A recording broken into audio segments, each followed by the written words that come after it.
الحمد لله الذي علم بالقلم علم الإنسان ما لم يعلم، والصلاة والسلام على نبي الأكرم نبينا معلمنا محمد صلى الله عليه وعلى آله وصحبه وسلم. أما بعد.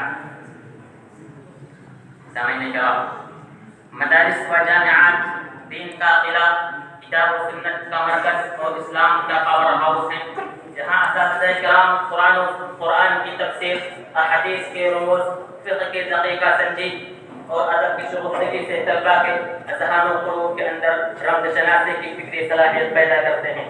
یہی وہ مدارس ہیں جن کی معتبر تاریخ ہے، ماضی بھی دین کی خدمت سے روشن ہے، حال بھی ان کی خدمت کا معترف ہے اور مستقبل کے تابناک ہونے کی رب العزت سے دعا ہے. سامعین کرام، جماعت اہل حدیث کے ایک مرکزی دستگاہ یا مرکزی دارالعلوم کے قیام کا منصوبہ آل انڈیا اہل حدیث کانفرنس کے دستور اساسی کے اغراض و مقاصد میں شامل رہا ہے.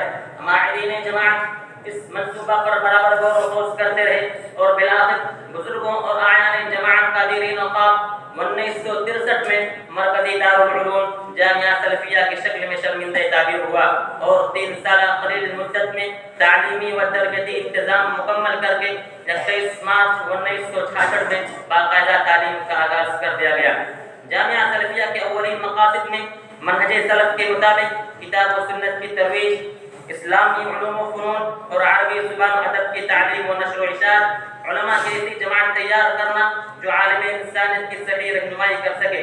ہندوستان میں مروجہ بدعات اور گمراہ عقائد کی پیشگنی اور کتاب و سنت کی بنیاد پر مسلمانان عالم کے مابین اتحاد اور ہم آہنگی پیدا کرنا ہے.